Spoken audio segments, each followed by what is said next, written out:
Hi, everybody, and welcome to episode 136 of the I Rock Knits podcast. We have a familiar face with us this week. For those of you who have been with me for a while, this is Mary Brown, one of my dearest and oldest knitting friends. When I moved to town here, I met Mary, and she's been in my knitting group for, well, the group was longer than 10. Me. Yeah, so 17 years, 16 or 17 years.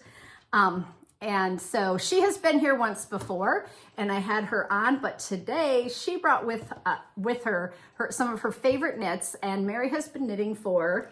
Well, I learned when I was 14, 70 years. So for her to pick, she said today, you expected me to pick favorite knits or to still have them after 70 years. And I said, well, I'm glad. She brought a really great variety. So we're going to look at mittens today, a few sweaters, and then a couple of accessories. And we have to talk about that. So this is really, I'm so thankful that you said you'd come back. And I know after last time, when you first came, you were kind of nervous. And then afterwards, you said it was really fun. It was fun. And people watched it afterwards, and then you said nice things, which is always, right? I mean, it's always a little... It was nice. It was a good experience. Yeah, and so we're just talking to an iPad, but I am asking my other friends who've not done it before, get real nervous and red-faced, and, so it's, I am asking a lot. All right, let's start with your first little tiny, I cannot even believe these. You sent me off on a trip when you said my favorite things, because there's been a lot of favorite things. But so I just had a hard time winnowing it down. Cori wasn't any help. So these are tiny Latvian mittens. I made many, many of them. I've given them as gifts. I wear one during the holiday time or winter on my coat. And I was in a yarn shop many years ago now, and the person wanted to know if I would knit some for sale in her shop, and she would pay me $7. Well, I mean, they don't take any yarn, But there's a Latvian braid on the bottom of that. They're not easy, and the pattern didn't have a thumb, so I made that up. I felt like they had to have the thumb. So I've liked these little mittens. They're just darling. I have just a little tree. Tiny work. Yeah. Oh, you hang them on it. Yeah. How cute is that? Yeah. And do you remember where the pattern came from? I don't. I thought I had it in the Latvian knitting book, but it's not the same pattern. And then the next size mittens are these, the Garland. I made this about, let's see, Noah was about 8, and he was born in 2009.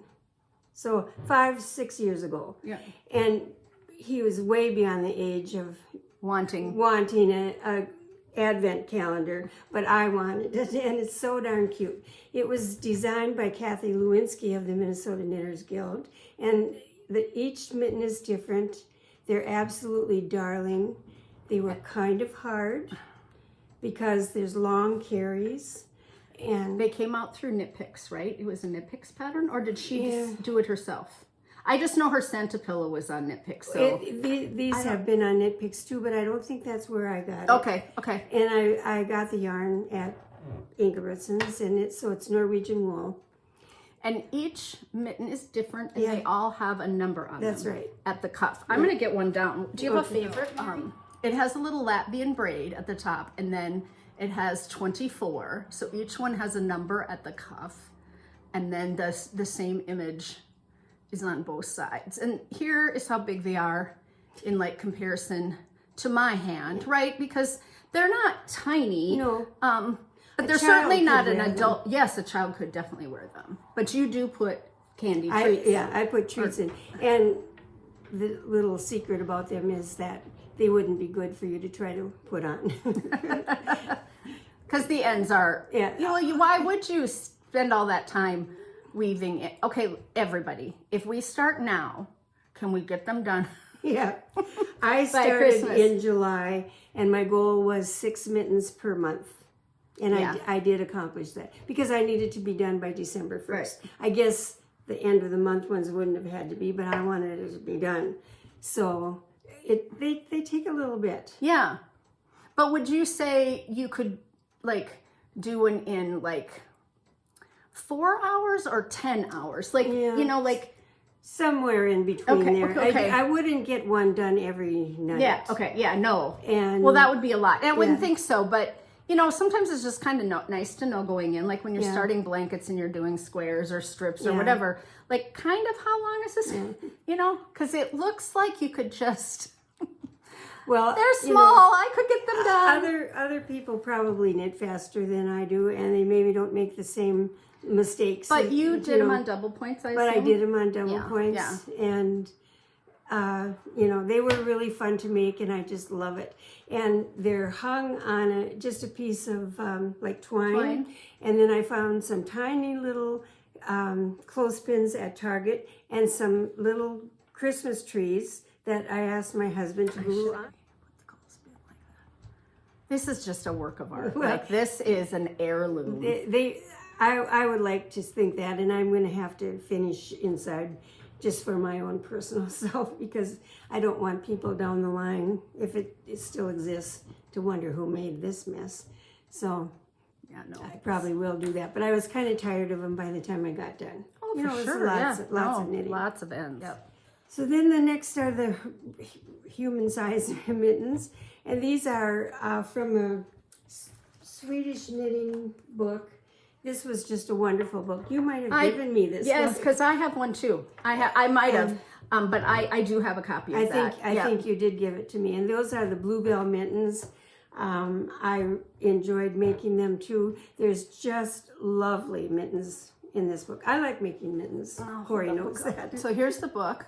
It's Solveig Larsson with 2 S's, Knitted Mittens. It came out in... because you and I both have done a lot of color work, and we write a lot. 2015, so it's not, you know, it's not that old. I'll show you. So there's a fancy pair called the Crown. Yeah, there's some very fancy mittens in here. Really, really pretty. And oh my gosh. Pretty photographs. This is so, you know, sometimes how you have something happen in your life. This is called Lisa Z. And today, a friend of ours, Lisa Zacharias, is having her knee replaced. Oh. And I had it written on my calendar, and she just had a really big sinus surgery in October, and her recovery, the doctor told her, this is the most painful things you'll ever go through. But she was already scheduled for this, so I'm going to show you guys this pair, because I've been thinking of my friend Lisa. That was my husband's college roommate, her husband.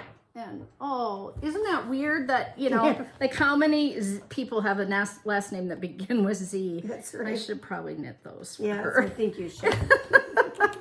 This is the next pair. These were from Piecework magazine. And maybe you can tell, but I like traditional and history.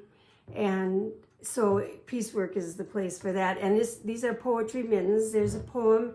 It's to be read from the top. Yep. I've made them too. Put on, I copied These the always poem. hang on my mitten tree because they're kind of long. Yeah, they're for anybody, they're right? big Like too, when I made them too, they're kind of long. Yeah. The mistake I made too was that I used yarn I had, and part of it was alpaca, and it's too fuzzy to easily read the letters. But the poem is, when snow swirls, we begin to dream of dancing firelight, and hasten home, clapping hands and words to warm them. Put on, and then the second mitten, put on your coat, scarf, and mittens knitted of sun and sky to walk in hills. We won't go in till drifts erase our way. And these were also a little bit of a challenge and fun to make, and I haven't worn them a lot because they're way too long for me. Yeah, I put them on my mitten tree, you know, that I've shown every year because they are stunning. But to get the poem on, they're quite long. Well, and the poem goes right across the thumb and everything. So you have to keep, they were challenging. I can't remember when this came out or when I knit them. So like for us, I would say, you know. Well, I can pull, these are practically elbow length. Right, I could. From here to here, I can make them fit, but they're long. Yeah. But really, another kind of neat, interesting piece to knit. Yeah, it was just a challenge for me. Yeah. And then here are my Latvian mittens. And I took the class from Lizbeth Upitis, who published this book. She lived in Minneapolis. I'll hold them both She up so had you the can class in her home. There were about 12 of us in the class. I think it lasted maybe 4 weeks. And I bought the yarn from her. She added so much to just the pattern and the techniques. She showed us how to make the cheese that they eat in Latvia all the time. One day we got there and it was like someone had thrown jewels across the table, and it was about 24 pairs of Latvian mittens knitted by the older Latvian community. And so I was so focused on knitting the mittens that I didn't really read the book. But when I was looking for it now, and I thought, oh, I haven't given that away because she autographed it, I finally found it and I read it. And it's just a treasure trove of mitten traditions in Latvia. And I mean, it's unbelievable what they did. A bride was, then you started when you were a girl, expected to provide mittens for everybody in the husband's family. If a man with a horse and a cart moved your belongings from your home to your husband's home, you had to give him mittens, you had to give the horse mittens. He made mittens for buildings, for just everybody. And I mean, think of it. Sometimes the mother would right, but it was part of like a dowry, right? Yes, it was almost like a dowry or a hope chest situation. But this book was published in 1981, just to give everybody reference. And then she has little poems that talk about the knitting. I don't know if I can find any, but one of them was just delightful. Oh, here we go, Yeah, it's one page is in Latvian and one page is in English. One of them is a poem from a bride thanking her mother for finding her husband who was an orphan. So there weren't any relatives to knit. Oh yeah, why don't you share one or two of those? Because these are about knitting, so. Yeah, oh yeah. I was knitting colored mittens at the birch tree, gazing round. Many leaves are in the birch tree, many colors, mitten mine. I don't know if I can find the one about, oh, and here's someone that didn't think that you knit very well. Dear, dear maiden, what a mitten. Hands are freezing. Have you knitted those cold mittens sitting on a freezing stone? I mean, oh, that's perfect to share. They are just wonderful. I enjoyed looking at this. I read the whole book then, well, just getting ready for all this. Here it is. Oh yeah, here's the one. Here's the one. To my mother was I thankful, a man she found without a mother, without brothers. Need no socks, need no mittens, need no brightly colored shawl.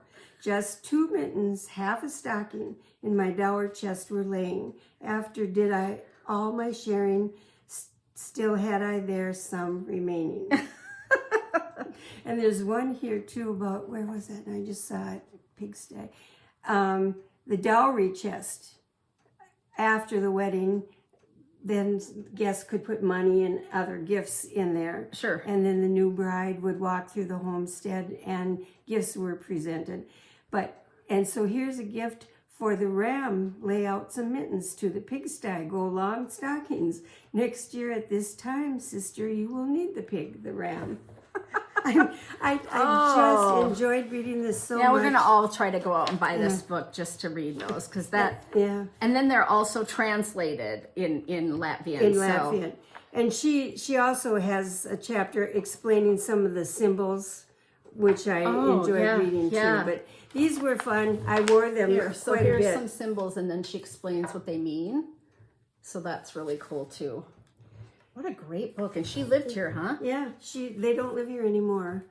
But they lived down by Penn and 394. So she looked over the Minneapolis skyline from that nice house that we went to. These are the Luffe mittens. I saw them at B Woolen Yarn Shop north of Minneapolis, and I thought they were so cute. I bought the yarn there. It's Rowan felted tweed, and then the inside, because they're double, is just some cascade fingering weight yarn. And I didn't sign up for the class that was offered because I've made so many mittens. Why would I need to take a class? So now I'm knitting with my knitting group, and I'm to the part where this thumb is supposed to start. And it doesn't make any sense whatsoever. And I asked all my friends, Cori, everybody, no one could make sense of it. So when I got home, I called the shop, and I happened to get the owner. And she said, well, I've never made those mittens, but maybe there's some notes from the teacher. So she looked it up, and the teacher had written, the beginning knitters have no problem with this. The experienced knitters should just read the pattern. And that's exactly right. And the thumb that was the problem. It's a different technique that no one had ever done before. It's the best fitting ever. I knit a pair of fingerless mitts like this years ago that had this angle on the thumb for the increases instead of a gusset, and they fit amazing. I agree. They really fit super well. You do these increases along here to make the thumb extra stitches. It's just terrific. And if you look on Ravelry, there's many projects to look at, and some people were so creative with their colors, and they're not all striped, and one of my favorite things to knit is mittens. I'd really like to. I love to make these. I need someone in my life to take me up north to a snowy cabin for a week this winter, so I can just knit all the cozy things in front of a fire. Right? Like, I wonder who that would be, Ross. Yeah. Now this is a copy of a Victorian beaded purse that just hold it up here, maybe. Yeah. Okay. My sister-in-law, it was her turn to pick, and she got to pick this. And I got after that a really worn velvet purse with this clasp on it. So I took that off and I made my own purse. She allowed me to have custody of hers so I could copy it. And so I knitted this. And I was trying to remember now, it was way before the idea of having the tiny crochet hook and hooking on. Yep. I think that I threaded all those beads. That's what I did with the scarf that I made when we were in Virginia. I dumped all the beads in a coffee cup, and then I sat there and beaded and beaded and beaded. Yeah. And it makes it fairly easy to knit, but you're constantly sliding those beads down, right, to get more yarn. And so if you have a yarn that is tendency to pill or whatever, the more you push down, the more worn that yarn gets. Now, if in this situation, you're probably using like a cotton thread. Yeah, this was a heavier crochet cotton. And then there's increasing numbers, like you start out with 2, 4, 6, 8, all the way down. And then this is always the same number of beads. I can't remember how many it is anymore. But I did have the existing purse to copy, and it needed some repair. So I repaired that for her too while I was at it. But of course, I've never used it. I always thought sometime I might, but I never have. Oh. But it's just one of those challenges again. Yeah, no, but you really should go to the Oscars. Yeah. There. And then they stop you on the carpet. Yeah, what are you wearing? And you say, well, I made this. Vintage. The clasp is just beautiful. Yeah, the clasp is nice. It's not silver. It kind of looks like tarnished silver, but it's not. But look at how this opens. So it's like this, and then it opens like that. Don't we all want purses with little openings to open like that so we can get our wallets in? Like sometimes purses don't have a big enough. Yeah. Oh, Mary, it is just stunning. Well, I said I liked history and tradition. Yes, you do. Let's talk about this. Well, this is a sweater, I'll say right off the bat, it's about 40 to 45 years old. I made it for my husband. My friend and I went to Ingebrigtsen's Scandinavian shop in South Minneapolis and bought the yarn. It's Triplex Yarn was the brand. It's not made anymore. And I think the reason they don't make it is that once you make a sweater out of it, you never need to make another one because there's no pills on this sweater. It feels like the sweater is like brand new, knit brand new. My husband wore it until he outgrew it. Then my son has worn it, Then my daughter felt left out, so she wanted to wear it. So she wore it. When I just recently went to Scandinavia, and when she found out I was going to Sweden, she sent me a couple pictures of her wearing this sweater in Sweden. So it's been around. The buttons are the traditional Norwegian buttons I got at Ingebrigtsen's also. And I have to tell you about this shop. Yes. It's a Scandinavian shop with a meat market that has all the traditional Scandinavian food, like beautiful looking lutefisk if you want to eat that. Swedish meatballs, they make their own ham, they have all the cheeses, head cheese, all the things, herring, everything. In the same exact shop, at the time that I went to get the yarn for this, they had a Scandinavian bakery. They have gifts, glassware, like Orifors and finished glassware, candles, gifts, jewelry, towels, napkins, books, all in the same little shop. Since then, they've expanded into the next store. It's probably been 15 years or so, and they have a large classroom now. But the woman who helped us choose our yarn, and we were relatively... Because there was a yarn... Oh, yeah, and they sold yarn. That's right. And then, they sold yarn. When I went, when we first moved back here, I think, or when we lived here before, I'm not sure, it was separate, and there was a little doorway in between, and then you went into that second kind of room. That's where it was. Yeah, okay. Well, yeah, they had like two big main rooms, and then there was another one kind of off that. Nowadays, the bakery has been gone for a long time, but at the time that I did this, Marie is who helped us. I still remember that. She helped us choose our yarn. You know, we were young. I thought I was spending a fortune on yarn, and we were terrified about steeking. So she said, well, when you're ready to do that, you just bring your sewing machine down here and I will help you. Call ahead to be sure I'm working, you know. So I did that. So then in the midst of all of this other stuff going on, here I am with my sewing machine in this knitting store. Yeah, and she helped us do a sleeve is what I did. And it's just, you know, it was such a good story. And the sweater, I have custody of it now because it needs a couple little repairs. But, I mean, there are no pills on it. No, I did have the button band and the buttonholes done professionally. I wasn't sure about my abilities. Turn it around so you guys can also just see the back. This is a Stedestall pattern. And then I'm going to hold up. I mean, from that area of Norway. The sleeve here. And as we all know now, this is called lice. Yes.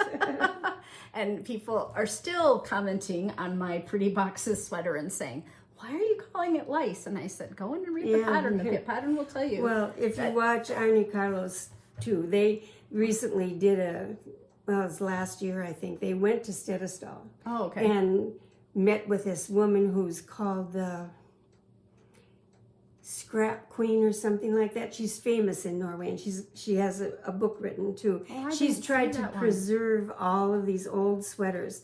The story that she said was, and she's talking about their national costume now, not just ordinary, but she said, you got yours when you were confirmed, and you were buried in it. Oh. So I'll try to look up the link for that because I'd like to watch it, and then I'll put it in the show. Well, it was about a 3-program long. Okay. Well, I'll be able to find it. It was wonderful. It was just wonderful. Yeah. No, this is just so that's from that stunning. area. And the bottom has that same band that's on the sleeve. Oh, it's just. Now I'm going to ask my husband if he's going to try to wear it again because he's always cold. Yeah, no, it would be perfect. And if he went out and about ever in it, people would comment, right? Yeah. Like people would stop him and comment. Yeah, it's just stunning. Well, my son and I go to the St. Olaf College Choir Christmas concert every year. They're world renowned. They've gone to Norway, sung in the Trondheim Cathedral, everything.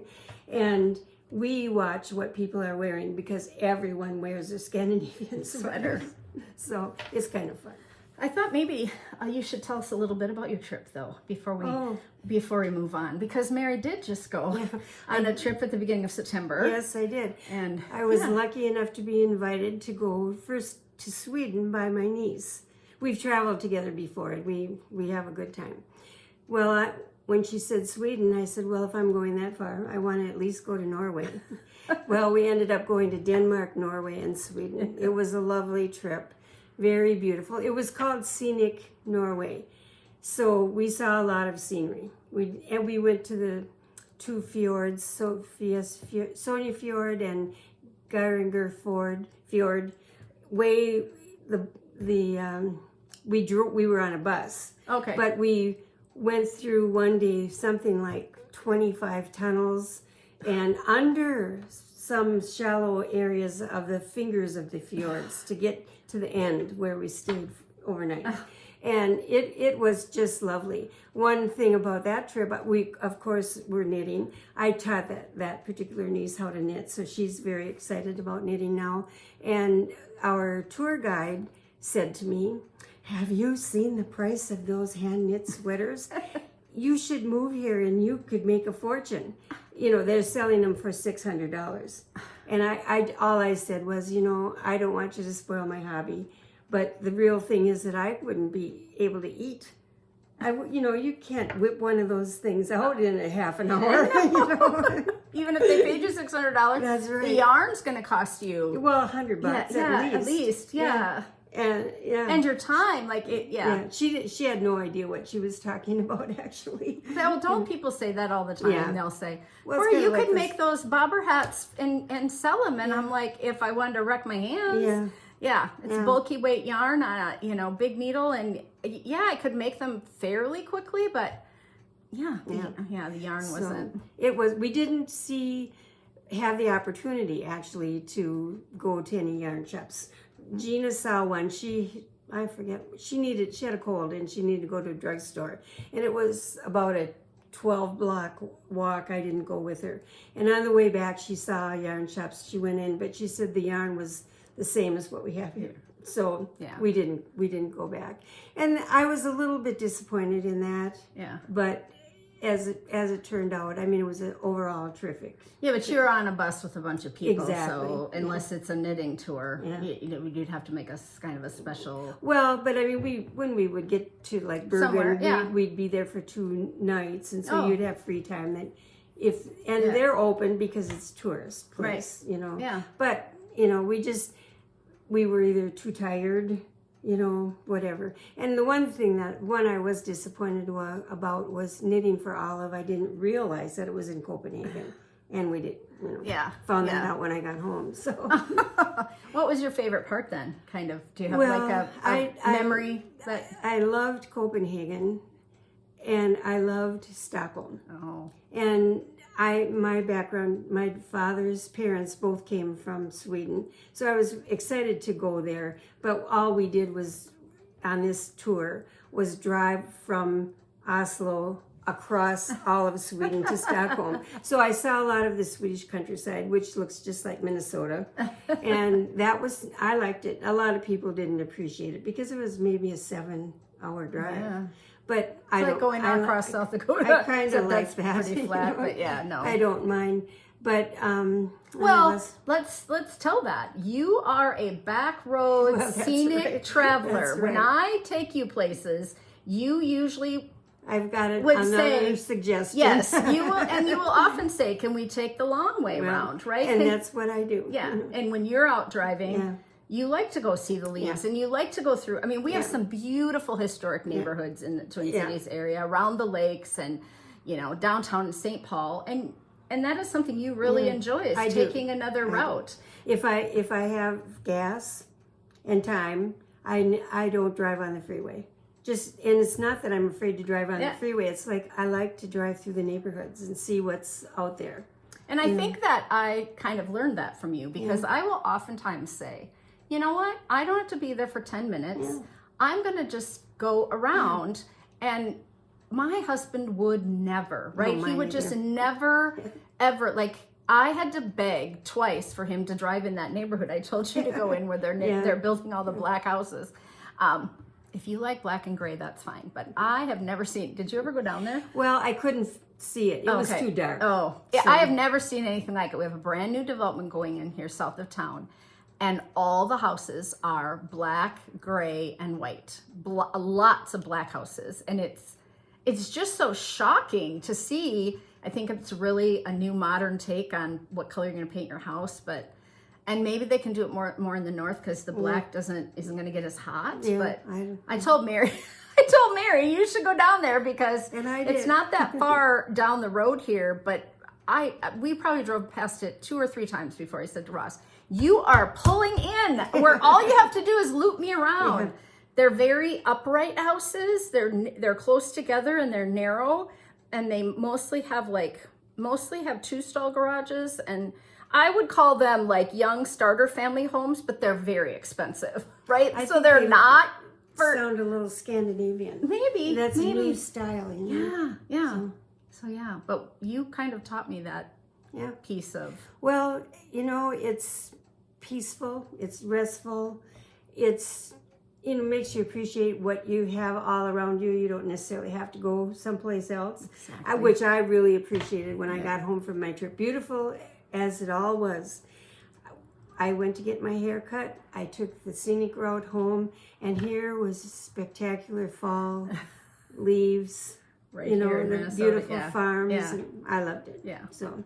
Well, all right, now let's talk about this one. This sweater I made for my daughter at her request. It was on the front cover of a knitting magazine, and I don't remember if it was Vogue Knitting or what. I just don't. Or Interweave, or I couldn't find the pattern either. So the thing about this was that the yarn is Tahki tweed, and I found every color but this one, and no one in the Twin Cities had it, so I contacted the company, and they sent me a list of 5 places. Well, I'd already checked with most of them. They didn't have the color. They had the yarn, but they didn't have that color. And so the last one was in Marine on the St. Croix, which is about 50 miles from here, I would say. And I, at first, thought I'm not driving out there. But then when I found out no one had it, I thought, well, I'll call. And it wasn't a yarn shop. It was a weaver.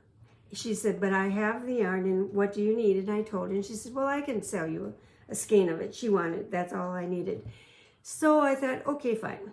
So I called my dad. I asked him if he wanted to go for a ride, and picked him up on the way, and we drove out there. It was a cold, gray, windy, little bit snowy November day. And Marine on the St. Croix is a lovely little early settlement Scandinavian town right on the St. Croix River. And it's just a charming place. We had lunch there before we got to this woman's home. She lived in a beautiful white farmhouse style house up on the hill. And so Dad wouldn't come in with me, but I went in, and I had brought her a jar of my homemade strawberry jelly or jam, because she was just nice that she would sell me that yarn. Yeah. So I went home, or I brought that into her, and she was just so surprised about that and so nice. But when you went in, it was like walking into the cave of the yarn witch. She had 3 floor looms set up. She had flowers and plants hanging from the ceiling drying. And we talked, and I was asking her, well, are you from Marine? Did you grow up? Because I grew up not very far from there either, and so did my dad. So, we talked, and then she started showing me around the house. And in the corner of one of the rooms was an old Swedish cupboard bed. So it's like a big armoire with doors that open like that, and then you sleep inside it. There's a bed in there. It carved and painted. It was just absolutely beautiful. And I thought, gosh, I wish Dad is out in the car. In this rotten, miserable day. I mean, he wanted to stay out there, but I'd forgotten all about him. I was having so much fun. And he was about 90, closing in on 90. So I said, oh, I have to go. And she said, I'll come out with you, and we'll get him to come in. and he can have a cup of coffee or something and warm up. Well, my dad was the most sociable person in the world. He liked to talk to people, meet people. He liked women. I could never understand, but he wouldn't come in. So, you know, he missed it all. But it was the best day. And then on the way home from there, we happened to drive by a field that had a couple of horses in that kind of were shaped differently. And I asked him, and they were Norwegian fjord horses. So we had to make 2 passes so we could get close to look at them. And they're like every little girl's, if you were going to have a doll, horse, long eyelashes, long mane and tail, just beautiful horses. So that was the day that we had. And it was lovely. So you had to get this gold And so color. I got the gold, And this would have been I made this in the 90s. Yep. Yeah. But if you made it with Tahki Stacy Charles, it wouldn't have been Tahki Stacy Charles back then because they didn't merge until later. Yeah, I only said Stacy Charles because that would remind me that it was Tahki. Exactly. But it's probably a Tahki pattern. I mean, they might have made it for one of the big magazines. Yeah. But it's probably a Tahki pattern. No, and that's the yarn that it was called for. So that was it. And she loved this sweater. She's worn it a lot. It's had some hard use. Wow. Yeah. And these are, was this knit in strips? No, it's all. So you had bobbins hanging down as you went across all the color. Oh, man.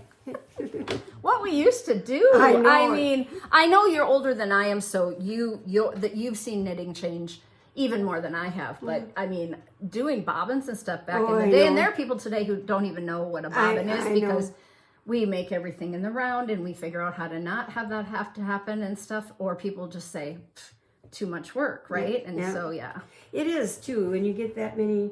Well, this would have only been. You did it probably in pieces. Did you? No, yeah, it's you have a seam. Yeah, you have a side seam. That's a pick. Oh, yeah. It's here, so you wouldn't have had 1, 2, 3. You wouldn't have had 6 things going across the front. Maybe across the back though. Oh man, it was a lot. Yeah. And I have to say too, I wanted to remember to say this. I have a son who has 4 or 5 or 6 sweaters that I made for him that he's kept all these years. He's 55 now. He still has those sweaters. Well, so as they should. I'm sorry. I knit for both kids, but I could get my hands on this sweater. So, and I like the story that went with it. Oh too, yeah, so. no, for sure. Yeah, no, that's awesome. So this sweater, first let's hold up the pattern. This was on the cover of Vogue Knitting magazine. I think it was 1984. Let's start over. Let's take it out so that it doesn't. The shine's not there. And we like cats in our family. Yep. So I made the one for my daughter. She loved the sweater. It wore it to school, came home. She was so upset because someone that she knew told her that their mother said that they in fact, the mother called me, wanted if I would give her the pattern because she was going to collect dog hair to knit this sweater. And I told her where to look for the pattern, and then I told my daughter it isn't going to happen, and she didn't. I mean, she didn't want someone else to have the exact same sweater that she had, but she wore show that this one on the back just because it's so cute. Look at that. I don't know. Is he a little jester? You think like a little jester? Yeah. And then I gave to the Textile Center Library a lot of my books and magazines and stuff that I'd saved forever. As soon as you do that. And then I didn't have the pattern because I have a little grandson and I wanted to make him the sweater. And so this is his. This is made out of Encore Tweed.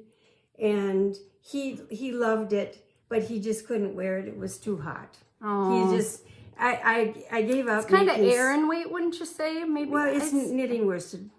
Oh, it is? Yeah. Mm-hmm. It feels thicker than worsted. Yeah, but that's what it is. And he liked it a lot, but he couldn't wear it a lot because he just was too warm. Yeah, maybe needed to take the sleeves off so it was a vest. Well, I could have done that. I guess. Like, these late. kids too. I know, but lots of little kids. Yeah. If you're a grandma or mom or whatever, and their kids are saying, sweater's too hot, and they're always running around naked at your house or in a t-shirt and undies, right? Like, that's one thing that you would've been a could, good you know, idea. you could do to maybe get them to, so, and not knitting the sleeves makes it a lot less work. This is very soft. I mean, very soft. This, and you know, it didn't get a lot of wear, but it looks good for. Oh no, he's 14 now, and I think he was about 6 when I made it. Yeah, no, it's quite nice.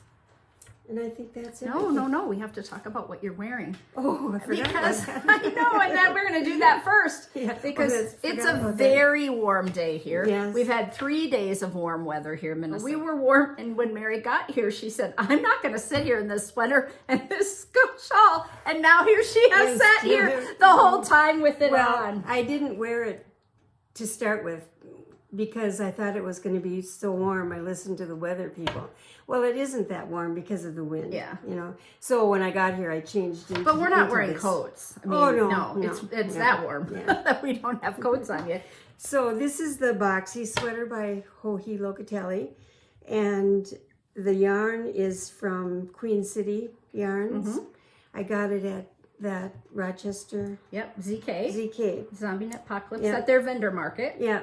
And the exact sweater was on display there. And I liked the pattern. I had the pattern, but I just didn't know what yarn I wanted. And so right away I couldn't identify the yarn hanging by itself. You know? She said, well, it's right there. And, you know. It didn't look the same. No, not at all. Twisted. So I didn't believe her when she told me how much yarn I should buy. I always buy one extra, so it's that expensive. Hand-dyed, you know, wonderful yarn. I bought an extra skein. Well, then I didn't need it. In fact, I barely needed you know. So then I had to do something with that. So I had some leftover. This is Wonderland yarn, the dark blue, and the pattern for this shawl is Tawanda. Yep. And it coordinates. Yeah. Yep. I'll take it off because we can hold it up. I like the shawl a lot, and I like the yarn a lot. It's very drapey and soft, and the pattern was a lot of fun to make. Okay, I'll start here. So we have an end, and then we have a textured stitch, and then that striping, and then different boxes. Then it looks like stockinette, and then some lace, and then those stripes again, and some garter, and some lace, and then the boxes. Yeah. Oh, it's lovely.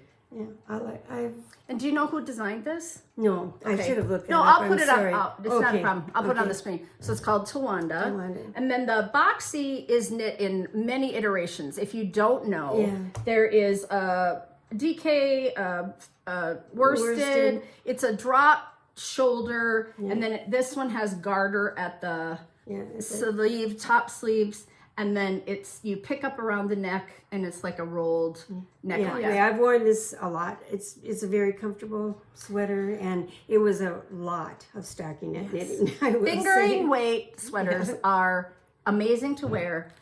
They suck to knit, I think. Like, it is so much knitting, right? Like, well, it's a lot. It's just really that's in a sweater. I have a couple, and I love to wear them because they're lighter weight, and they're and you can wear something under it if you need a little bit more. Like, I often wear it with a turtleneck and underneath. Yeah. But I've thought a lot about making another one because I've liked it so much, but I just can't face all that. Well, maybe you could do it in sport. I thought about making it DK weight. Yeah, I think that's that what would be a little less. Oh, she did that. Is that what she did?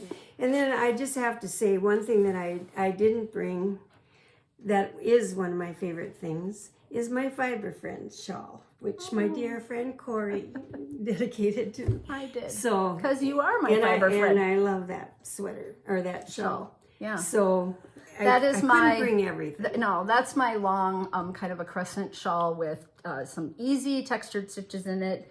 It won the contest for the North Carolina Fiber Fest in 20, maybe 17. I don't know. My dates are terrible with my designs. They all meld together, but and then it came out. Everybody that went to the event got it for free at first, and then it came out for sale. And I did dedicate that particular design to Mary and the friendship that we have had. Because there was a long time there where we were knitting together 2 times a week. Yeah, that's right. And we knit out here on Tuesdays because I started a little knitting group out here with some people I taught to knit.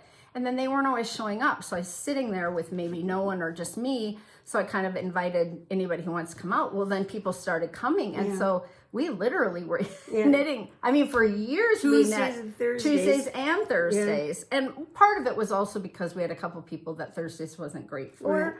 And so we would see each other all the time. And like, I remember when Noah was born, and we should tell the story again of Noah modeling. The first item I ever designed was the chimney hat, and it was coming out prior to writing the book with Megan and that coming out, and I wanted to get it out by Christmas, and it was November or December at the time, and I called Mary. I needed a kid, and I called Mary, and he was in kindergarten, and I said, is there any way that I can throw this hat on Noah and have Anna take a couple? Grabbed him off his school bus. He literally did not know. No, he had no idea what was going on.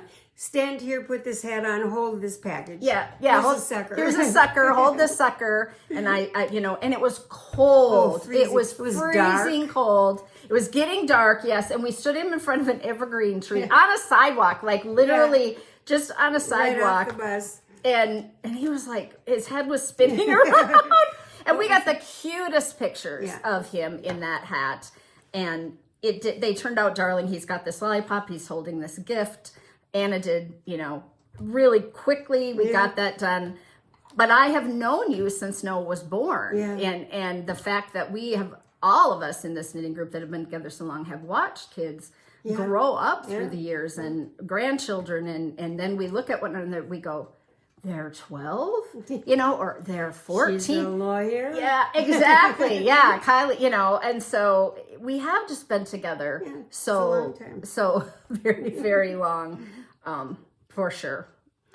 We love each other. Yes, and one other thing that I did want to say is that I've said that I love tradition and history, but the thing that I love about knitting is that it's always going forward. And you'll never know everything there is to know about knitting. And it's always something new to learn. It's, Yeah, because people are always coming up with some new, clever, creative idea. Yeah. And to me, it's portable too, so you can really. Oh, yeah. And the yarns are changing. Yeah. Right. Oh. So even if you've knit something before, you may want to try a new or different yarn. Yeah. And we're a group of addicts, I think. The stash. Yeah. Just keeps growing. Oh, that's going to come. Hang on for 2 more minutes. All right, we're going to wrap this up and say goodbye.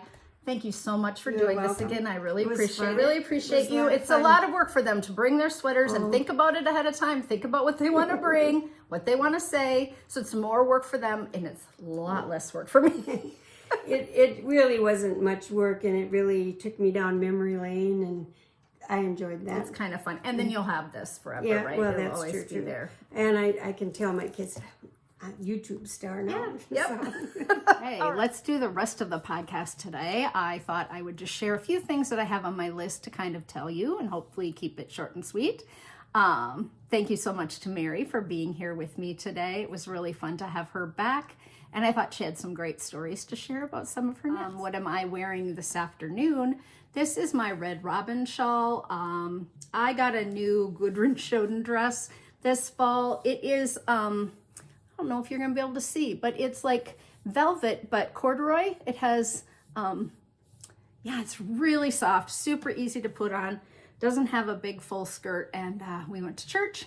It was our pastor's last day, and so the church was packed. He is leaving and going to Florida. So if you live in Florida, Naples, you're getting an amazing, dynamic man.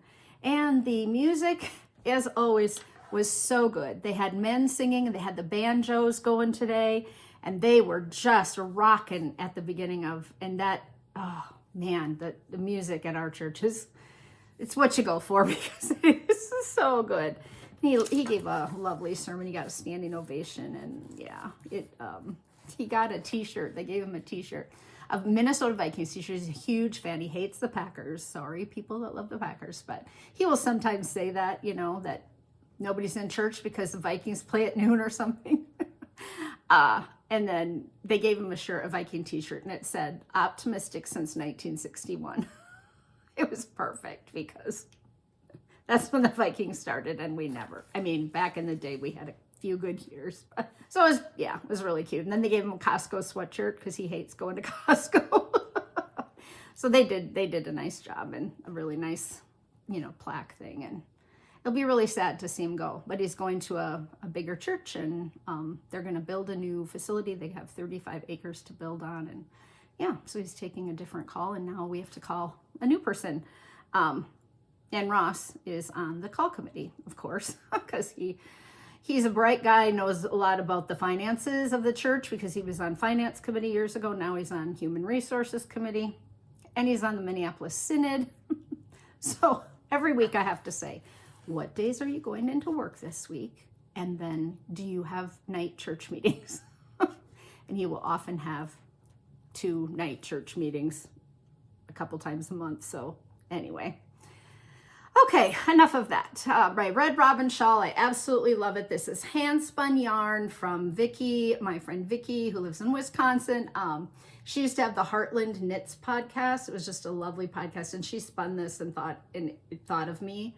And yeah, it's one of my favorites because it has these tassels on the end, and that provides weight on the end of the shawl, and it just stays on. And it's super light, and it's all my bright, cheery colors. And so I thought it went really nice with my new little Gudrun Schoden long dress, comfortable dress. I just put leggings on underneath. I have 2 questions to answer this week, which is why I thought I should also do a little talk here after Mary's part. Remember, I draw a prize from the thread every 3 months. In that thread, if you ask a question, and I will give away a prize. So right now we're in October through December, so you can still ask a question before the end of the month. The question is, I would love to hear you talk about how mohair changes the color and tones of yarn. And this comes from Janet Holler. So, Janet, I answered this in the thread, but the basic premise is the mohair always wins. Mohair always wins. But in order to answer your question a bit better, I thought I would do a little experiment. And so I took some really bright colored yarn and I knit little sections of it, and I will put a picture in. And I added a hot pink and a lime green and a purple, and you will see, and I knitted sections in between. And I thought that it would just be a really good visual for people to see how the mohair changes the color and the tone of this really bright yarn that I happen to be knitting muscle burrow hat out of. Yeah, because it's so bright, and then I add a mohair to one side of it, and it really is making, it really just tones down any color you have, or if you're using something that has a lot of color and you're putting like something over it. I also knit a hat out of lavender loon yarn with mohair a while ago, and the yarn was very light and speckled. It was kind of a creamy gray with lots of bright speckles in it. And then she had dyed a mohair to match it, and it's shocking to see the change between the color of the yarn and then when I knit the hat in the mohair. So that picture will be in here too so that you can all see. But basically, the mohair always wins. Question number 2 comes from Lori Lee Gray. I have always struggled with making a sweater cardigan with variegated yarn. The arms always look different than the body of the sweater because the number of stitches, the circumference. Then you showed your crossover and it looked perfect. How do I make the sleeves and body look the same? Could it just be the yarn I use? Any tips and tricks you could share would be great. Yes, it is the yarn, absolutely. For one thing, it is the yarn that you use, but you have to alternate skeins throughout. So if you're knitting with variegated yarn and you're knitting in a sweater, you have to alternate skeins at least every 2. So you have to have 2 balls of yarn attached or 3 balls of yarn attached. So if you're knitting it in the round, you can come around and just swap to the next color and go around and swap to the next color and go around. And that helps to distribute the yarn all the way up. And there is a technique that you can use and where you slip the first 3 stitches of the next round to kind of just keep your yarn moving. That is actually called helical knitting. But if your stuff is, usually what I do is I knit my ribbing at the bottom of a sweater or at the neckline of a sweater, and I kind of see what's happening with the pooling. And when you get those big swatches of, you know, color, that's called pooling. And some people hate it and some people don't mind it at all.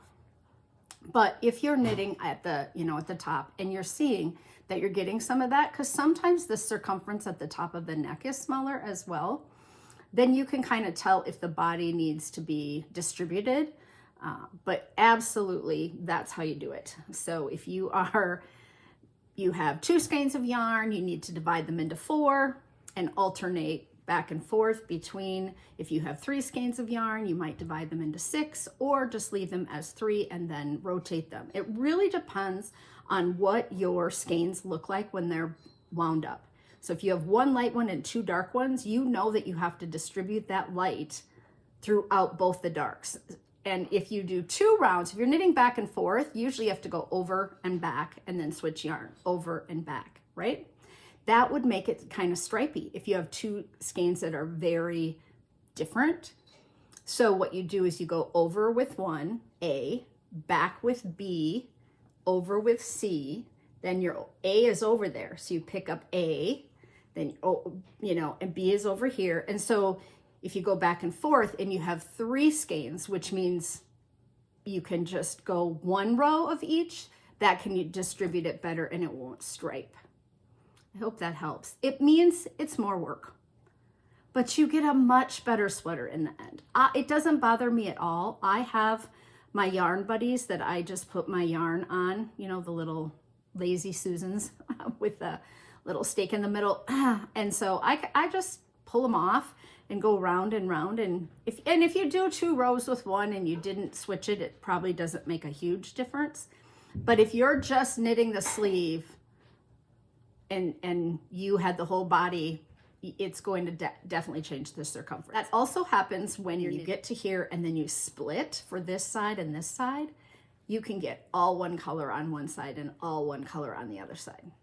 And that happened in my Noro Vina sweater, V-I-N-A, and I had to work really hard to make those 2 sides match. I had to pull yarn out till I found the colors to make them match. But I'm aware, and so if you're aware, you can really watch for it. You can start seeing it, and if you see it happen, then you can fix it. And that's also true if you're alternating. If you're alternating and all of a sudden your skeins are consistently variegated and the reds all start lining up, matching up, you gotta pull some yarn out or switch to the other skein to make the reds get off a little bit. It really depends on how planned the variegated yarn was. And if the skeins, if you laid them out and they're very similar before you wound them in the yarn, like there's red here, white here, orange here, blue here, right? And they both look the same, they can still line up. So you need to start one in a blue section and one halfway across in like a yellow section. I hope that makes sense. Sometimes I talk and I know what I'm talking about. So Lori Lee, let me know. Or maybe your name is Lori and your last names are Lee and Gray. Sorry. And then Joan Mather asks, for sweaters, I leave about 1/2 of an inch when I snip my ends. My fear is that as the garment gets stretched, a very short end will pull through to the right side. It has happened. What do you do about your ends when you're knitting a shawl or blanket when there's no wrong side and 1/2 inch would be unsightly? I duplicate stitch my ends in. Most people are taught to weave their ends at a diagonal under purl stitches and back. And I go up and follow stitch and down and up and follow stitch and down. And I teach this in my Fixing Mistakes class. And I teach people how to weave their ends in like that. And if you weave them up and down, your yarn is going in opposite directions. And so it's less likely to pull out. So I leave an end. I block my shawl, I pull that section, and once that is pulled, depending on the yarn you're using, it won't pop through. If you cut it a little bit longer, you can just leave a tiny bit, and then you can, at the end of that, take a sharp needle and split a stitch with the tail end. You can just go right through a stitch to kind of anchor it in place. And then if it's like wool or mohair, you can take a little bit of water or spit and kind of felt it right in that spot. So that's an option, just where that end is. You just rub that piece together and get the little fibers to kind of lock in. So I don't have a problem. My ends rarely ever stick out. And I went with that duplicate stitch method a number of years ago. It is a lot more time consuming. I love doing duplicate stitch and weaving in ends. Amber, I'm coming to your house to weave in ends in the whole bin that you have. That's all I'm going to do the whole time I'm at your house for the weekend. I have no plans to go to Amber's house, but I know she hates weaving in ends, and I love it. I'll stop into Project Midway and just weave some ends to just break up the monotony of, stockinette stitch or garter.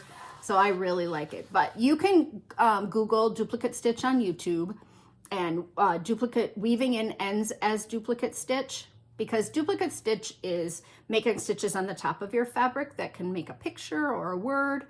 And that's not what I'm doing. I'm doing it on the back side, and I'm following the stitches. And so it's weaving in ends using duplicate stitch. And there are tons of tutorials.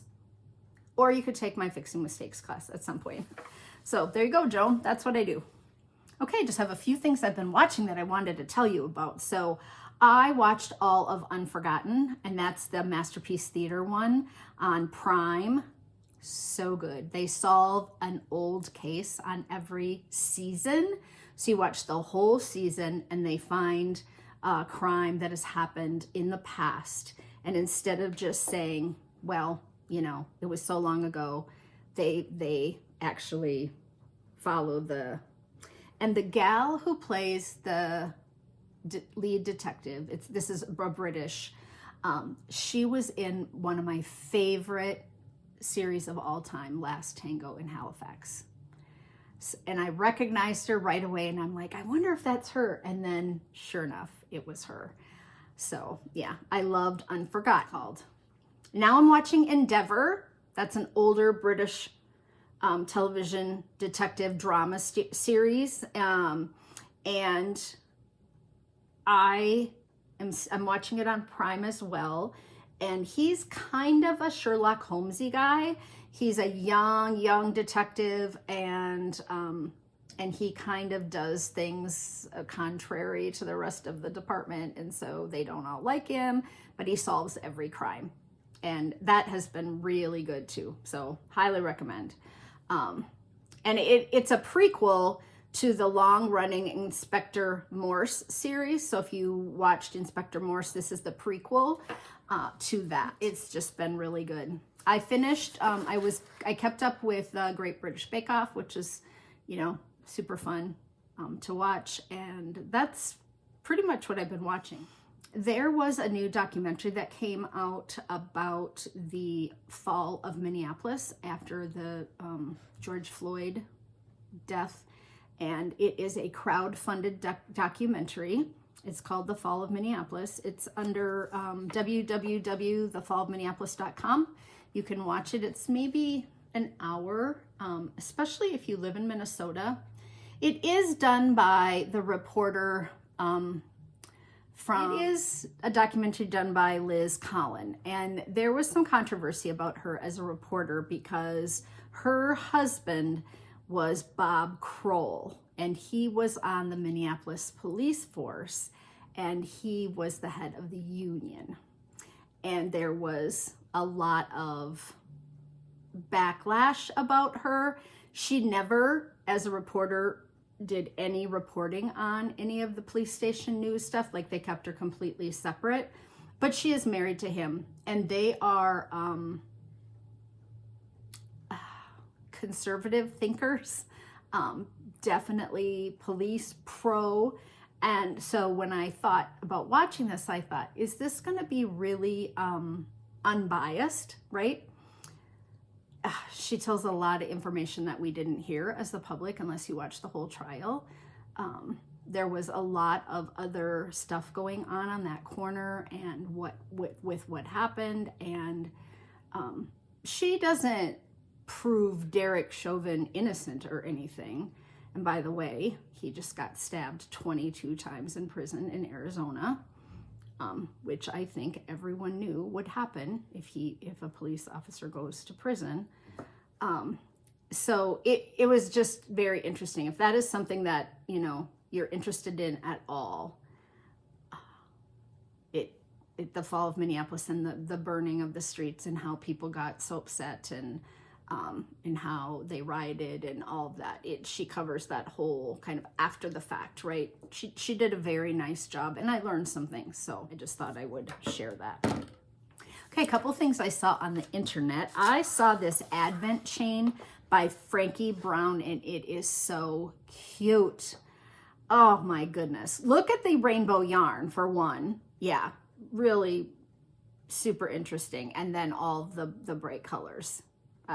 Just totally right up my alley, so I did want to share that. Then I bought the three cord I-cord maker. It came in this tube, and it is actually a rug hooking top here. Can you see those? And if you've seen this being used on Instagram, you know, you flip the hooks down and then you wrap your yarn over the top and you pull them through, and it makes a 3-stitch I-cord all in one motion. You wrap, pull, wrap, pull, wrap, pull.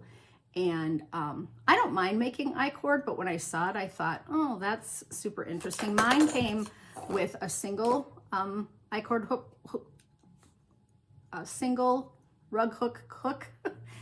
So you can pull up drop stitches with this. It's a little bit easier because it locks your stitch in when you pull it through, and then when you push it out, the little clip goes down. So it came with both of those.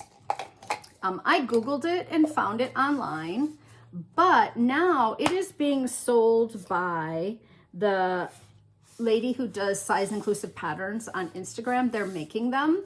I think they're using 3D, you know, image. And here is hers. And it's got those 3 hooks, and then they're making the handles and they're putting the hooks in there. So you make sure all of the hooks are open. Then you make a big slip knot and you put it over. I'll just let you guys see this because why not? It'll save me putting it in later. You put it over 2 of them. See how she did that? And then you just lay it across the 3 hooks. Like that. You pull the tail and it comes, and you slide it back down over the 3, slide it up, and then you slide it down. So she's doing it in slow motion just to show you, but it can go a lot faster than that.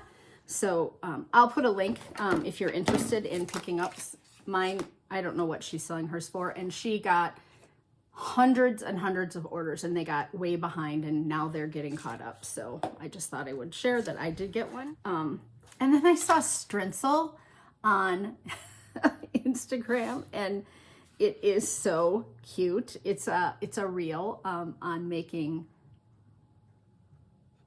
what is it for? Stranded tinsel. This is what the Strensel looks like. So you lay out yarn and then you stitch it up with a sewing machine, and then you cut it and you get this just really fluffy. So she wraps it around a piece of cardboard, then she puts tape along both sides, and then she slides it out. So that's how she did it. She wrapped it around and then taped both sides, and then she sewed up the middle super quick, and then she just, you're looking for a fun thing for your kids to do, wrap and sew, and you could make just tons of it for your tree. And then I saw this, I think it was one of those clickbait things where they want you to click on all the great tips and tricks they have for organizing things. And of course I did. Here is a way to organize your freezer by using those little clips to hang stuff from the top racks instead of just laying stuff on the bottom, especially if you have a small freezer and you have stuff in that on the bottom. You can just hook them on the top. I was like, that's brilliant. Just those little black clippy things made so much sense. So I love to organize. Love it, love it, love it. I spend way more time organizing and putting things away. A bunch of Cori stories this week. I shouldn't even do them all, but I know you guys like them. This is one of my most embarrassing moments, although it happened in front of family. So if I wouldn't share it, it wouldn't become an embarrassing moment. We had Thanksgiving here. Kylie and Stevie came over. It was lovely, just the four of us. But we made turkey and potatoes and stuffing and, you know, all the things. And I went to put the sweet potatoes and the corn casserole in the bottom oven. And we do have two ovens in our kitchen, the high-low things, and we don't use them. We only use the one because there's only the two of us living here anymore, but we have the turkey in the top. So I went to put the corn casserole in the back, and it hit something back there. It was glass on glass, and I was like, what? And sure enough, there was a loaf pan in the back of my lower oven, which you can't see because it's kind of got darkened glass, and then it's low, covered with tin foil. And I pulled it out and I was like, what is this? How long has it been in here?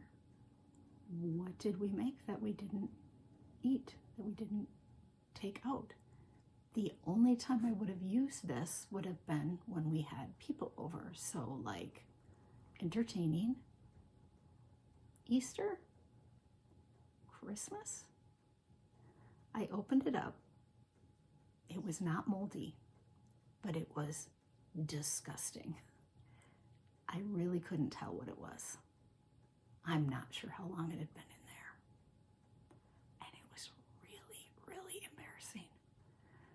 I mean, come on. Who doesn't open up their oven every now and then? The bottom oven, but it was kind of brown and orangey. And so I didn't think it was like bread. It might have been pumpkin bread. Like that makes 3 loaves, but I don't know why I would have put it in the bottom oven.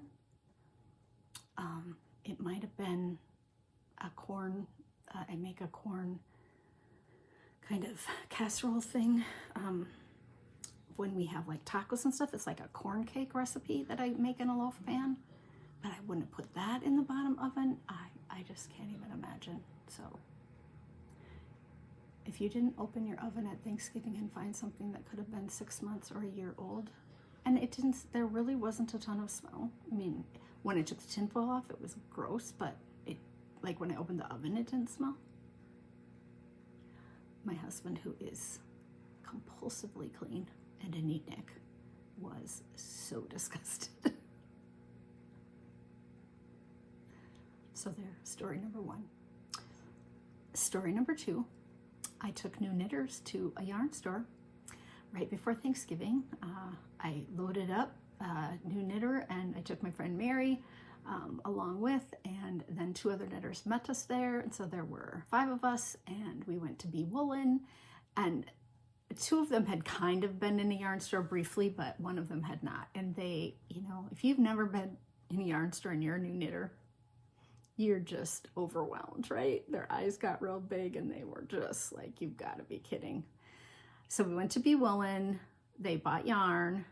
2 of them stood in front of the Malabrigo wall for almost 45 minutes, almost the entire time we were there. They just stood. They pull stuff off. They talk. They pull stuff up. They talk. Are you going to buy it? I don't know. How many are you going to buy? I don't think I'm going to buy it yet. I have to go home and decide.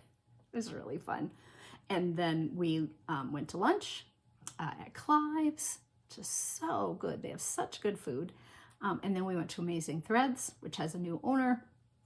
And she wasn't there because they work, she and her husband still work jobs, but we went to Amazing Threads, which is a different yarn store experience, and then we came home. It was really fun. It's one of my favorite things to do after I teach new knitters is kind of give them that yarn store experience with me there to talk about, this is where all the skinny yarn is, right? This is where all the thicker yarn is. These are these kinds, you know, here are the samples. Yeah, so, and then I introduce them to the yarn shop owner usually and kind of give them a sense that they could talk to that person. So yeah, that was really fun. Number 3.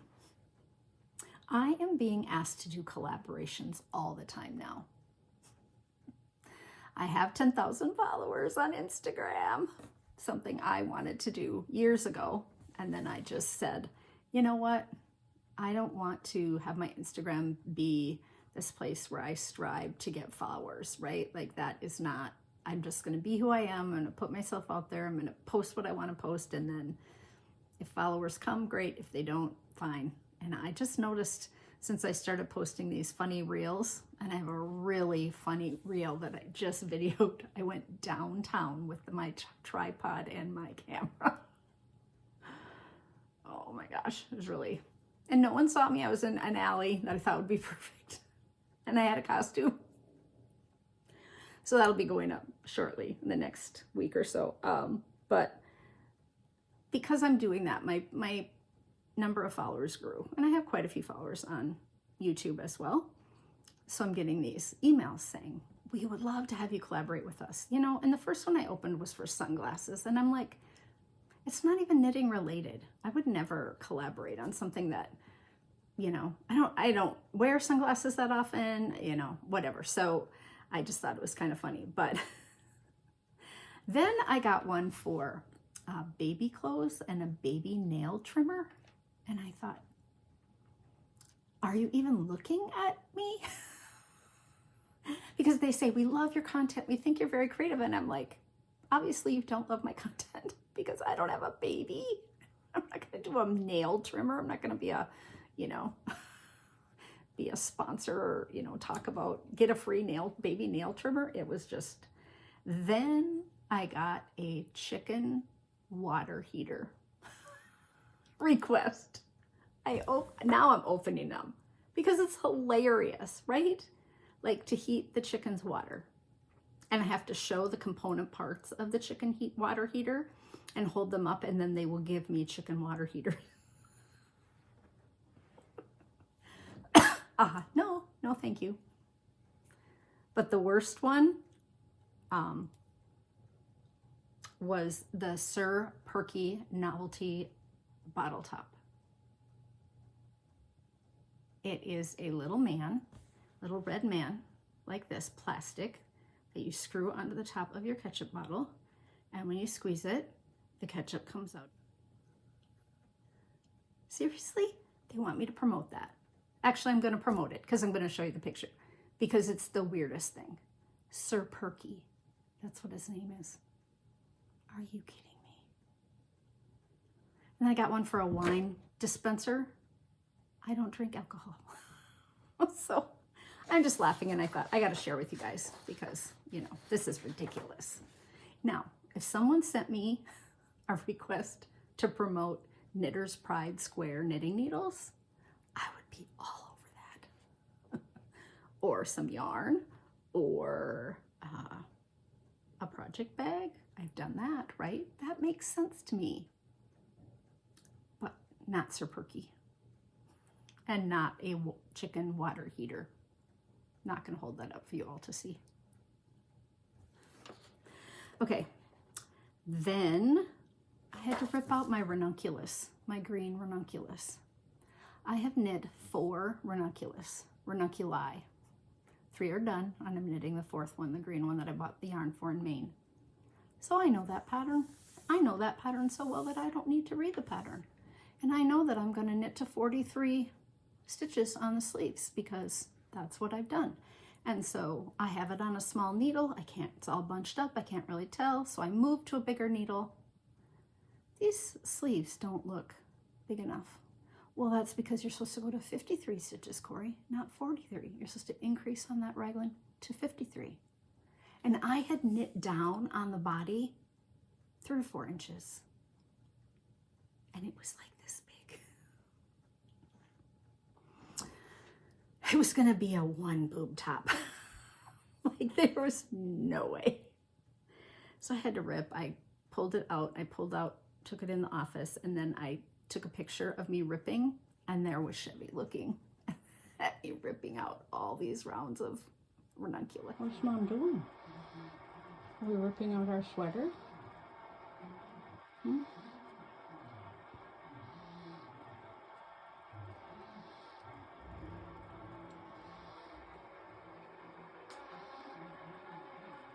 So he had his first frogging experience. That was just such a bummer. I just couldn't believe I did that. Then Kylie and I are looking at wedding venues. We finally picked one, I believe, last Wednesday. We saw a beautiful place that is in our budget. But the Saturday before, we had an appointment to go out to a place west of town called the Cottage Farmhouse. And it looked beautiful online. So it's a wedding venue space that has been, you know, they took a barn, they turned it into a wedding venue space, and then it has a big tent behind it. And we have found this before, that some of the places online look really nice. And then you get there and you're like, it's not quite as fancy or quite as nice. So we don't really want fancy, but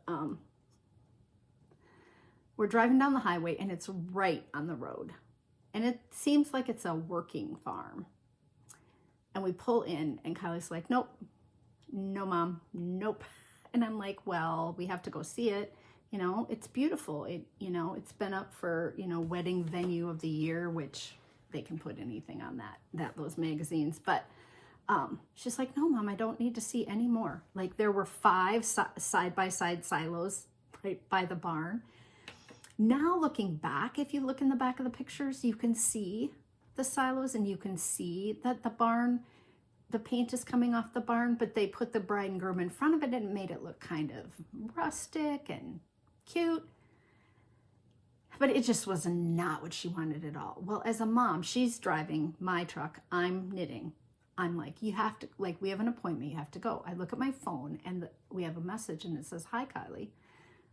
We're waiting. We thought you had a 12:15 appointment. Well, we thought our appointment was at 1. I don't know how that got mixed up because I got the appointment and Kylie looked in her email and she's like, Mom, I'm not going in. And I said, we can't just, and we got this text and then she said, just tell them, okay, we missed it. We'll turn around. I felt really bad because we did miss our appointment time. And so she turned around. She was driving back before I could even so then I sent this lady the message and I said, I sincerely apologize. We didn't know we had the time wrong. But it's not what Kylie wants to have. And so I apologize for taking up your time. And I was just, but there was this concrete cow ramp going up to this barn. And there was like a fence along the one side so the cows wouldn't fall off, right? And it's right along the road, which you can't see in the pictures, and they had some stuff kind of draped on it. And I said, I think that's where you go up and go into the barn. I said, Kylie, you can't walk up a cow ramp on your wedding day, right? Like, I know it's a barn situation, but it's literally a cow ramp. And then we got the giggles because we had driven almost an hour out there. And we have not found a venue and we're frustrated. We've seen so many and it's not what she wants. And this just was not. So then we're laughing and now we say cow ramp all the time. I will put in a picture. The barn doesn't look as bad in the picture because it's a website picture because I didn't take a picture as it did in real life. But we drove 2 hours that day and we never got out of the car. That's kind of how things had been going. So when I texted her on Wednesday morning to go to this venue, she was like, do they have any other days that other than Monday through Thursday? And I was like, no. I said, but the open house is tonight. You can go on your way home after work. I can meet you there. And she's like, okay. And this is one we missed going to earlier because Kylie got sick. So we would have gone to it much sooner in our plans. But we couldn't get rescheduled with them because it's Monday through Thursday because they have events Friday, Saturday, Sunday. It was perfect. It was like we had to go see the cow ramp in order to find this beautiful, perfect space. We got the contract. We took a couple things off. We sent it back. The kids are calling tonight to pick a date because we're so late in the year that they have to push their date back. They have to decide if they want to really get married in 2024 in the fall or not, because now all the venues are booked. And then the worst probably chorus story of the week was Wednesday night after we went to the wedding venue. We have agility training with Chevy. Chevy's doing great. He's getting bigger and bigger, but after Thanksgiving, he had an upset tummy in the garage a couple of mornings overnight, and he hid it in the corner. And so Ross would go out and clean it up, and so then we called the vet and we got some meds. And we thought maybe it was because we gave him turkey or something, you know, at Thanksgiving. We don't give him a lot of that kind of food, but then he's also going to the dog park occasionally, and he's looking up by the bushes in the backyard. And Cody used to do that too, and that's where the rabbit's poop is. So I think he got rabbit poop. Anyway, so he had diarrhea, but it got better. So that was Sunday, Monday, maybe Tuesday. So Wednesday night, I meet Ross at Agility. It's half over by the time I leave the event, but I go in and watch them do their thing. And Chevy did really well. He got first place. There are only 3 dogs, because that whole dog stuff is going around. So we're careful about that too, but we don't have it in Minnesota yet. It hasn't been officially found in Minnesota. Somebody probably has it, but we don't have the dog thing, the flu or whatever they're calling it. So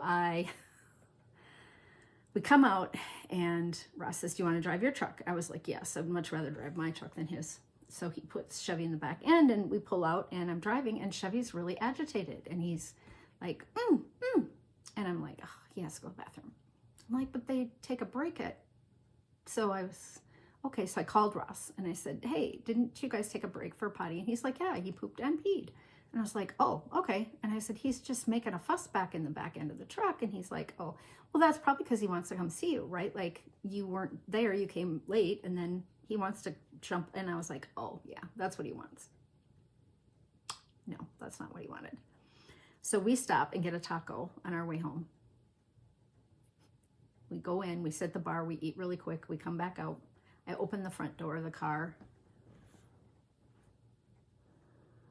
And I can just smell it.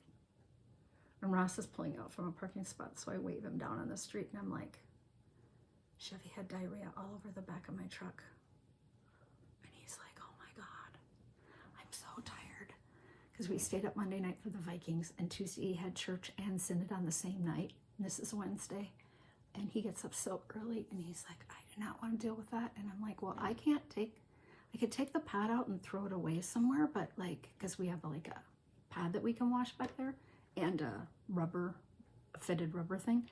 But like, he's got it on him, I'm sure. And he's standing there and he's so sad that it happened, right? Chevy's just so sad. And I'm like, oh, buddy. So I roll all the windows down. It's cold. Turn the heat on high. I have to drive all the way home. I'm just gagging. We get home. We have to take the thing out, and we have a drain in our garage in the middle of the floor because we built our house before they had an ordinance against that. So Ross can wash the cars because he's a clean guy. In the winter in the garage because we have warm water and whatever, and so it can all go down the drain.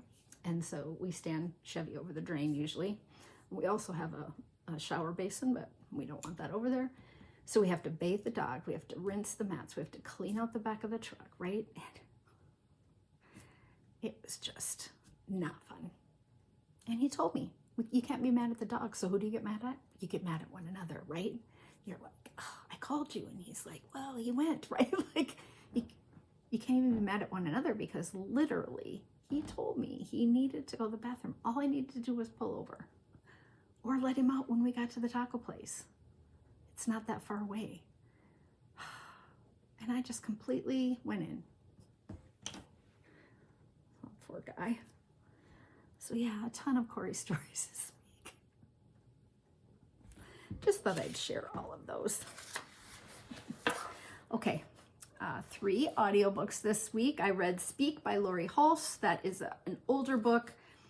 I think I had read it in the past, but I started listening and I couldn't remember it.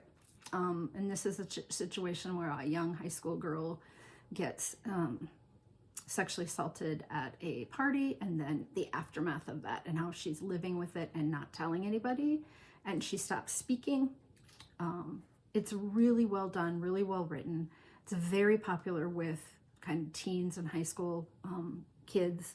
I think it is something that we should all read, because no one is seeing the signs that this kid has gone through something. And as a person who worked with at-risk kids, there are always signs of what's going on. You just need to see it. So very good, but a hard topic, right? So I give it 3 stars.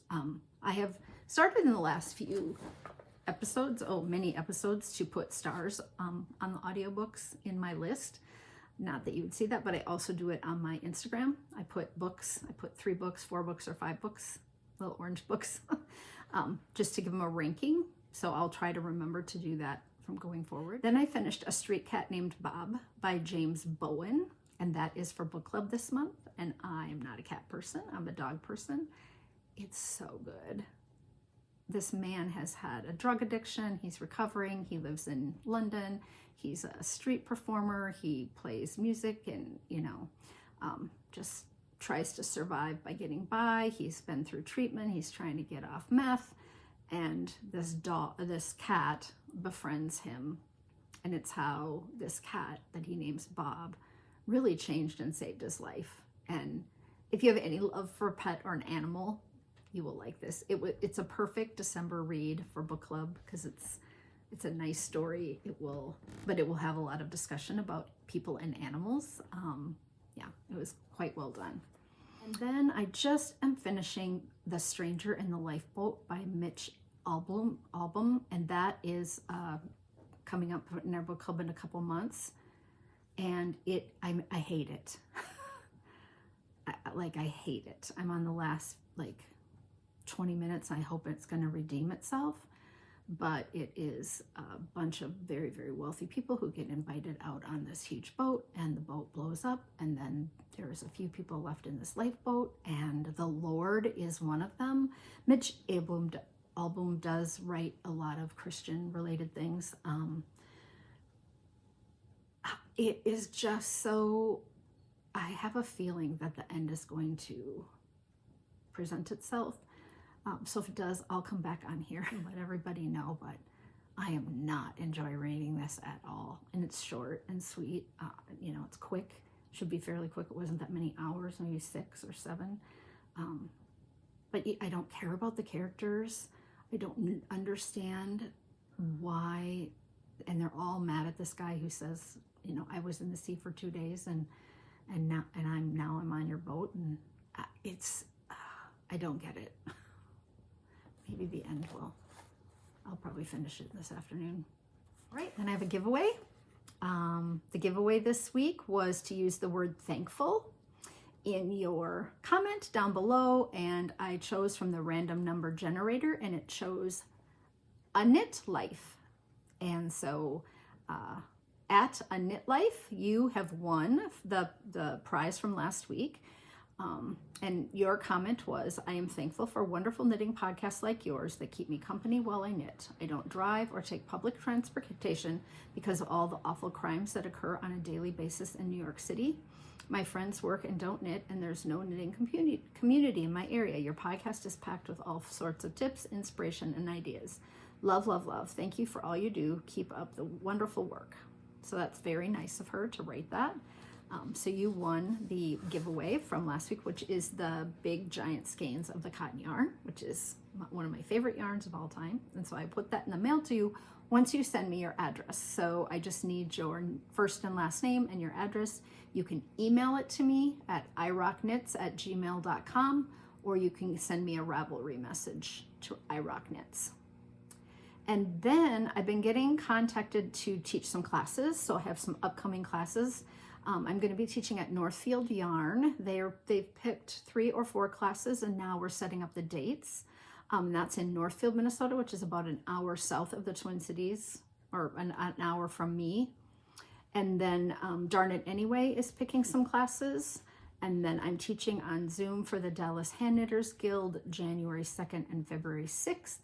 And I'm teaching at Yarn Fest in Loveland, Colorado again this year. That's April 10th through the 13th.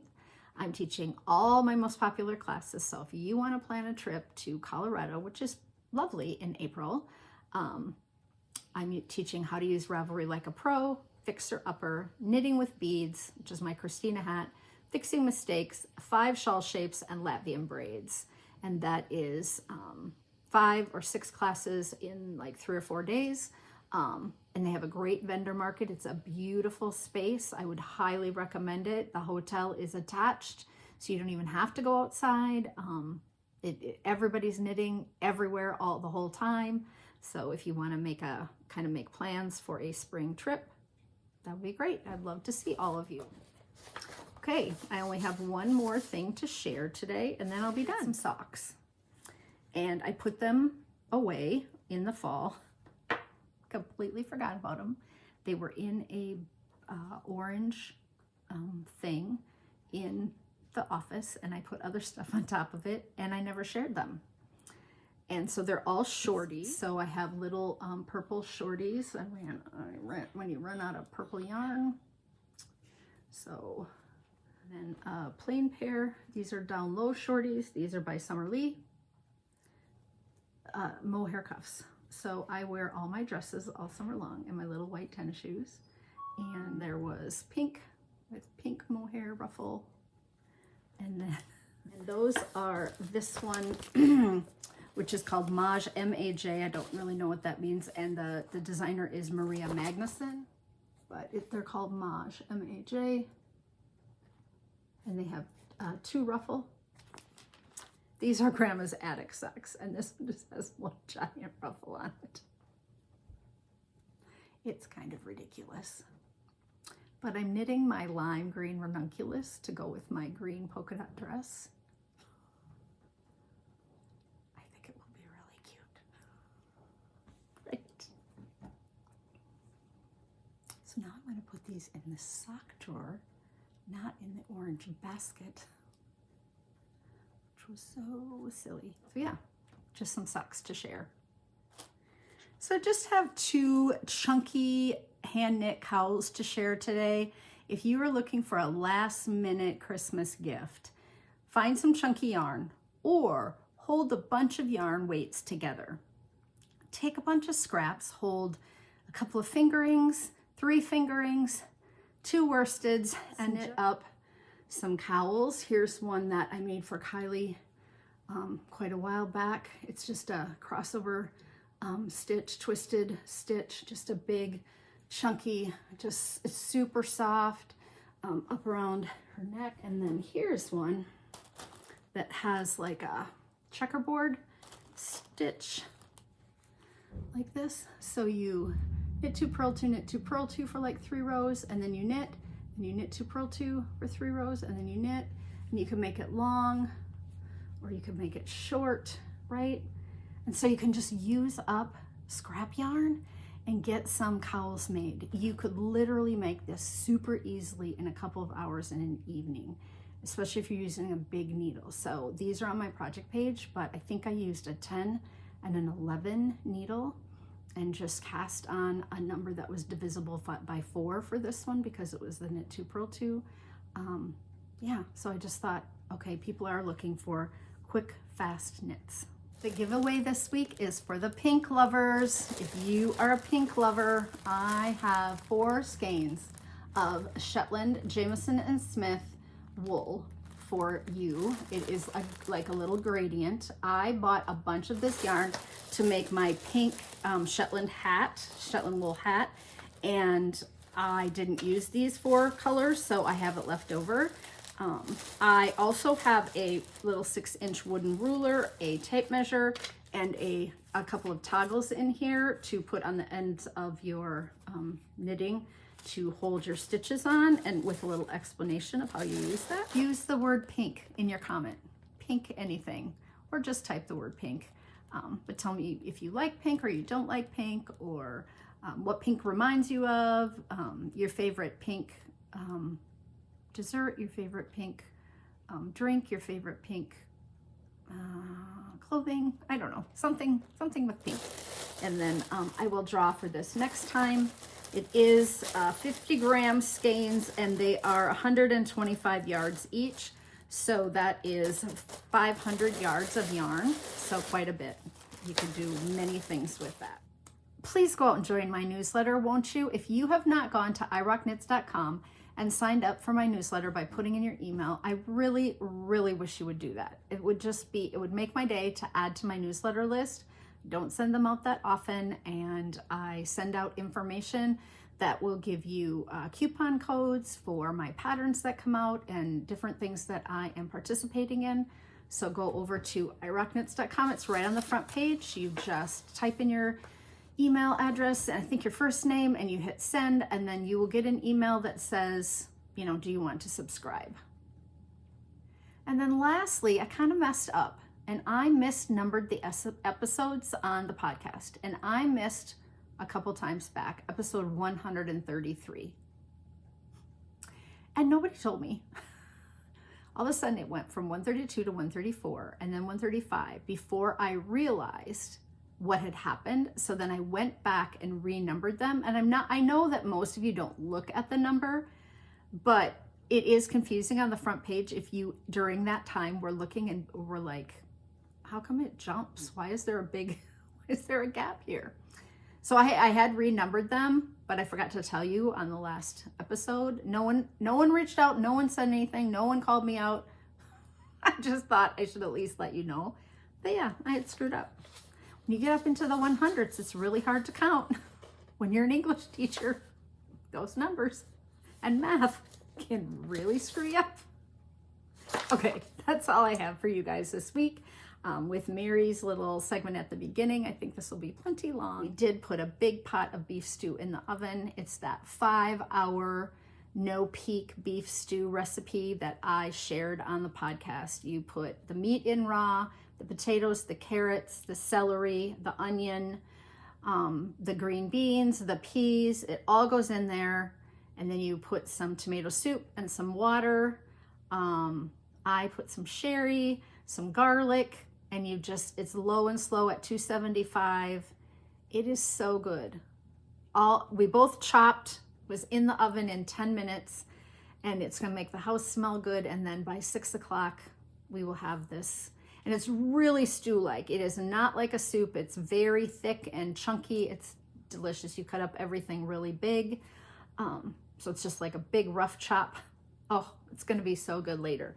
And then we can eat it again tomorrow probably, because we're just gonna have always a busy week. We do want to take Chevy over to the dog park today, because then Ross wants to bathe him, because we went to the dog park yesterday. It was a little muddy, a little of, wet in the woods. And so, yeah, we do want to give him a bath today.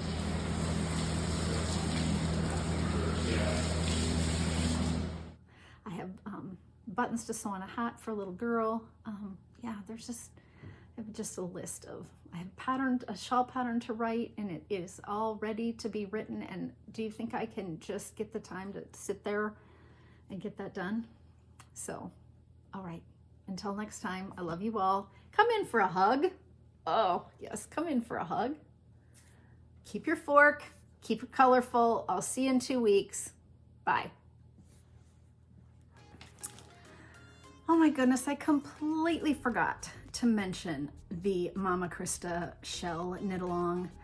I do have a couple people who are trying to finish, and so I don't think I'll close the thread, and that is probably not fair to the people who really rushed to finish, but we only had a couple of finishers. I have prizes for everyone, I think. So if you are knitting and haven't finished and want to still post, go over and post in the thread. I do have one to share with everyone, but I just don't want to start adding things to the podcast right now. So yeah, for those of you that are still knitting the Mama Krista shell, we'll do 2 more weeks. I'll get the prizes out. I'll talk about that one, and I'll close the thread. So, and I'll try to reach out to the people who have posted and let them know that I did that, because I just spaced it out today. Okay, bye again.